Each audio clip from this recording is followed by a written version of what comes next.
Tujuan pendidikan adalah mempertajam kecerdasan, memperkukuh kemauan, dan memperhalus perasaan. Kami dari kelompok 4 yang terdiri dari saya, Awal Mulia Rezeki Tumanggor sebagai moderator, dan ada teman kita bernama Alam Mulia Lesmana, dan teman kita bernama Helastri Hutagaon, dan teman kita bernama Nazila Wahyuni, dan terakhir teman kita bernama Trimanto Situmoran.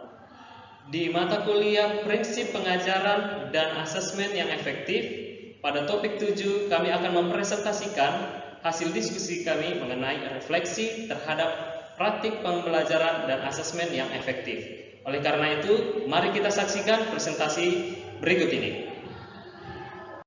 Baiklah, pada pemaparan kali ini kita akan membahas mengenai efektivitas capaian pembelajaran. Nah, untuk itu kita harus mengetahui dulu apa itu efektivitas. Dan kita mengetahui bahwasanya efektivitas itu merupakan tingkat capaian hasil dalam upaya meraih tujuan pembelajaran. Oleh karena itu, dalam pembelajaran dapat tercapai secara optimal apabila guru melaksanakan praktik pembelajaran dan asesmen secara kreatif dan inovatif, serta dapat memenuhi kebutuhan belajar siswa yang memiliki karakteristik yang berbeda-beda. Oleh karena itu, penerapan dalam pembelajaran dan asesmen yang efektif adalah ketika guru mampu menguatkan asesmen pada awal pembelajaran, sehingga dapat digunakan untuk merencanakan pembelajaran sesuai dengan kesiapan siswa. Dan tentunya juga di sini guru hendaknya merancangkan pembelajaran dengan merujuk pada tujuan yang hendak dicapai dan memberikan umpan balik pada peserta didik dalam menentukan langkah untuk perbaikan ke depannya. Nah, oleh karena itu, guru juga dapat mempersiapkan sarana dan prasarana selama pelaksanaan asesmen. Nah, selanjutnya kita akan membahas prinsip pembelajaran, di mana dari prinsip pembelajaran tersebut kita akan mengangkat isu-isu terkait mengenai pembelajaran dan asesmen, dan dari situ kita akan memaparkan mengenai solusi ataupun alternatif dari isu-isu yang berkaitan dengan pembelajaran dan asesmen. Oleh karena itu, mari kita saksikan. Baiklah, kita akan membahas mengenai prinsip asesmen. Kali ini kita akan membahas mengenai pembelajaran yang dirancang dengan mempertimbangkan tahapan perkembangan dan tingkat pencapaian dari peserta didik itu tersebut. Beberapa isu-isu aktual terkait dengan pembelajaran dan asesmen yang kami dapati dari pengalaman anggota kelompok 4, maka kami dapat beberapa isu-isu terkait. Yang pertama adalah guru seringkali langsung menerapkan modul ajar tanpa melihat kebutuhan dari peserta didik tersebut. Nah, di sini guru tidak melihat kebutuhan dan kemampuan yang dimiliki oleh peserta didik tersebut, sehingga asesmen dan pembelajaran yang dilaksanakan atau dirancang oleh guru tidak mengena kepada kemampuan awal si peserta didik tersebut. Yang kedua adalah mengabaikan tahapan perkembangan maupun pengetahuan yang dimiliki peserta didik sebelumnya. Guru harusnya melakukan asesmen diagnostik untuk menjawab kebutuhan dan kesiapan peserta didik untuk dapat mengikuti pembelajaran yang akan dirancang tersebut. Isu berikutnya adalah menyamaratakan metode pembelajaran. Nah, guru kerap kali kita dapati bahwasanya pembelajaran di dalam kelas melakukan satu metode saja untuk semua peserta didik, di mana kita ketahui dalam satu kelas beragam peserta didik yang ada di sana memiliki karakteristik berbeda-beda, gaya belajar yang berbeda-beda, dan kemauan belajar yang berbeda-beda pula. Nah, apa saja solusi yang kami tawarkan untuk menjawab isu-isu terkait adalah sebagai berikut. Nah, alternatif rekomendasi agar pembelajaran dan asesmen lebih efektif dilaksanakan di dalam kelas, yang pertama adalah melakukan observasi terhadap kondisi, latar belakang, tahapan perkembangan, dan pencapaian peserta didik sebelumnya, dan menganalisisnya menjadi pemetaan karakteristik peserta didik. Nah, guru dituntut untuk mampu mengobservasi karakteristik peserta didiknya, gaya belajar peserta didiknya, tahapan perkembangan peserta didiknya, emosional peserta didiknya, agar mampu memetakan bagaimana kesiapan dari peserta didik itu sebelum melaksanakan pembelajaran dan perancangan asesmen pembelajaran yang akan dilakukan pada modul ajar. Yang kedua adalah menganalisis lingkungan sekolah, sarana dan prasarana yang dimiliki peserta didik, pendidik, dan sekolah untuk mendukung kegiatan pembelajaran. Guru juga harus mampu melihat kebutuhan yang harus dipersiapkan dalam pembelajaran dan penerapan asesmen kepada peserta didik setelah melakukan observasi di awal sebelum pembelajaran, agar pembelajaran lebih efektif dan terukur serta menjawab segala kebutuhan dari peserta didik tersebut. Yang ketiga adalah menerapkan pembelajaran berdiferensiasi. Maksudnya adalah pembelajaran berdiferensiasi membebaskan peserta didik untuk mampu mengetahui konten dengan sesuai dengan gaya belajar masing-masing, karakteristik masing-masing peserta didik, lalu minat peserta didik, serta gaya belajar motivasi belajar yang dimiliki peserta didik melalui proses pembelajaran yang berdiferensiasi, produk pembelajaran yang berdiferensiasi, serta suasana kelas yang berdiferensiasi untuk menjawab semua isu-isu terkait tersebut. Maka pembelajaran yang dilakukan oleh guru akan lebih efektif dan efisien. Baik, sekian dari saya kembalikan ke moderator. Baik, pemaparan selanjutnya mengenai isu-isu aktual terkait dengan pembelajaran asesmen ini mengacu pada prinsip pembelajaran yang kami pegang, di mana pembelajaran dirancang dan dilaksanakan untuk membangun kapasitas peserta didik untuk menjadi pembelajar sepanjang hayat. Nah, isu yang pertama yang sering kita jumpai di lapangan yaitu pendidik hanya selalu memberikan pemaparan dalam bentuk ceramah dan instruksi tugas. Hal ini juga dipicu oleh ketidaksiapan daripada pendidik untuk pembelajaran pada hari itu, pada saat itu kepada peserta didik. Dan isu yang kedua, di mana dalam memberikan pertanyaan selalu dalam bentuk soal dan dinilai benar atau salahnya tanpa umpan balik, tanpa mengetahui apakah peserta didik sudah memahami pembelajaran pada saat itu. Tentu saja ini sering kita jumpai di lapangan. Dan isu yang ketiga, di mana pendidik itu memberikan porsi paling banyak pada asesmen sumatif atau ujian di tes akhir.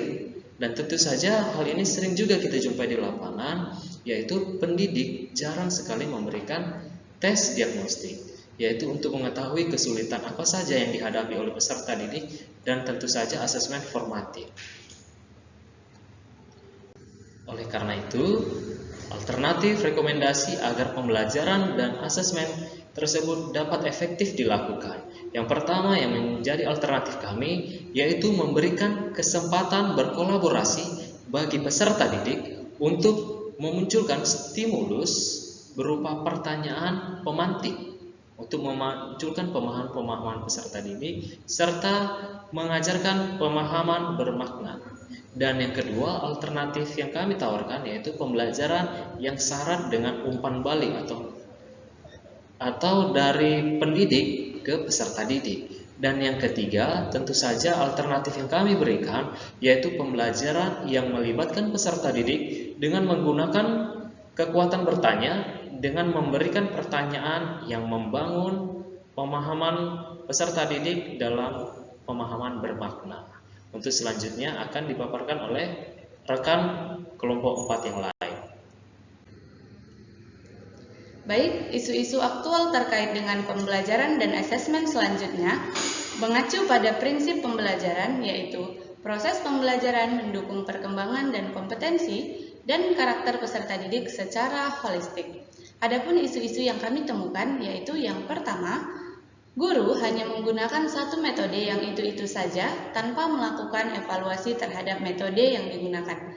Seringkali apabila guru sudah nyaman menggunakan satu metode pada satu pembelajaran, maka dia akan cenderung menggunakan metode yang sama pada pembelajaran berikutnya tanpa melakukan evaluasi apakah metode tersebut cocok untuk diterapkan pada pembelajaran yang berikutnya ataupun tidak.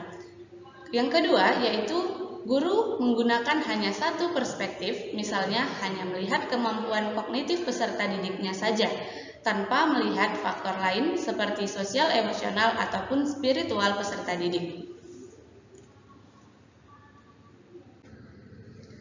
Nah, untuk isu tersebut, kami menyediakan alternatif rekomendasi agar pembelajaran dan asesmen dapat berjalan dengan efektif, yaitu alternatif yang pertama, menggunakan berbagai metode pembelajaran mutakhir yang mendukung terjadinya perkembangan kompetensi seperti belajar berbasis inquiry, berbasis project, berbasis masalah, berbasis tantangan, dan metode pembelajaran berdiferensiasi. Jadi, guru dapat menerapkan metode pembelajaran yang beragam pada setiap pembelajaran, sehingga pembelajaran tidak membosankan dan cenderung lebih menyenangkan.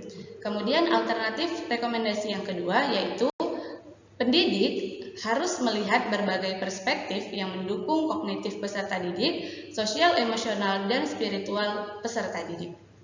Nah, isu-isu selanjutnya akan dijabarkan oleh rekan kami yang berikutnya. Isu-isu aktual terkait dengan pembelajaran dan asesmen mengacu kepada prinsip pembelajaran yang kami pegang. Antara lain adalah pembelajaran yang relevan, yaitu pembelajaran yang dirancang sesuai konteks lingkungan dan budaya peserta didik, serta melibatkan orang tua dan masyarakat sebagai mitra.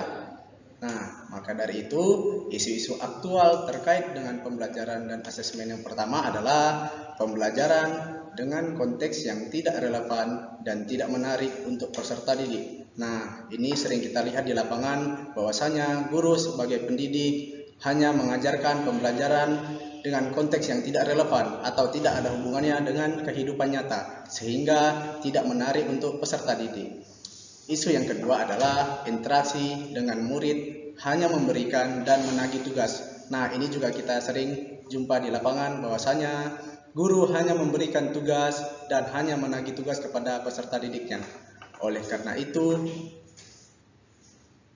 alternatif rekomendasi agar pembelajaran dan asesmen yang efektif yang pertama adalah pembelajaran yang berhubungan dengan konteks dunia nyata dan menjadi daya tarik peserta didik untuk belajar.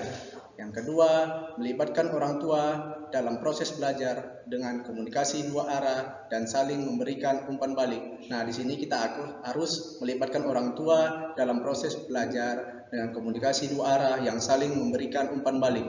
Dan yang ketiga, memperdayakan masyarakat sekitar sehingga narasumber primer dan sekunder dalam proses pembelajaran. Nah, di sini masyarakat harus berkolaborasi dengan sekolah, yaitu sebagai narasumber primer maupun sekunder dalam proses pembelajaran.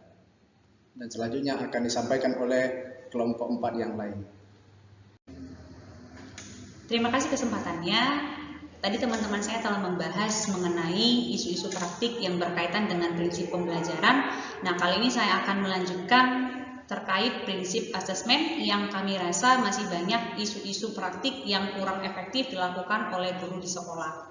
Nah, yang pertama kami mengangkat bahwa pembelajaran itu harusnya berorientasi pada masa depan yang berkelanjutan.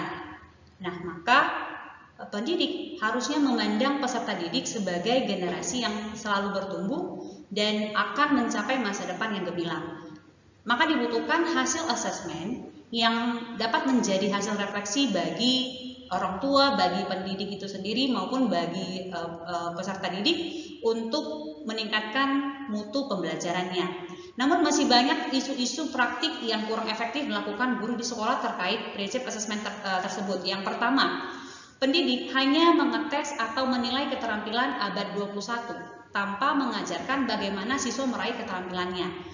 Yang kedua, hasil asesmen hanya dijadikan data dan tidak ditindaklanjuti untuk meningkatkan mutu pembelajaran. Nah, yang ketiga, hasil asesmen dijadikan perbandingan antar peserta didik. Nah, hal ini sangat bertentangan dengan konsep pendidikan di kurikulum merdeka kita pada saat ini, bahwa harusnya pendidikan itu bukan lagi kompetitif, tapi kolaboratif. Maka dari diskusi kelompok kami menawarkan beberapa alternatif.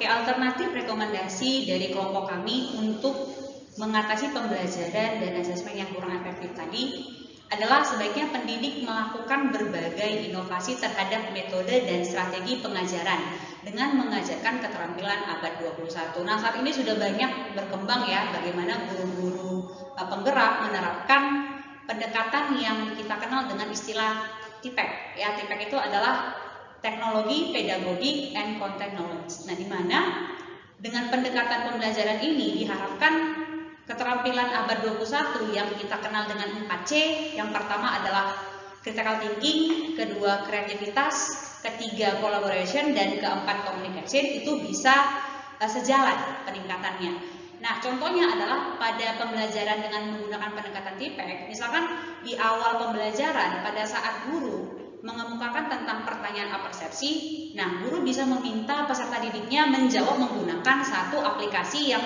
berkaitan dengan teknologi. Contohnya ada Mentimeter dan Jamboard ya. Kemudian pada saat nanti terjalin kegiatan inti, boleh menggunakan berbagai aplikasi pembelajaran yang lain. Kemudian di akhir pembelajaran sebagai kegiatan penutup, nah pendidik boleh memilih satu aplikasi yang memfasilitasi siswa nanti untuk menjawab pertanyaan berupa kuis. Ya, masih banyak aplikasi yang kita bisa coba pelajari, salah satunya adalah Quizizz. Nah, itulah rekomendasi yang kami boleh coba rekomendasikan sebagai alternatif bagaimana meningkatkan pembelajaran dan asesmen yang efektif tadi agar mencapai efektivitas capaian pembelajaran.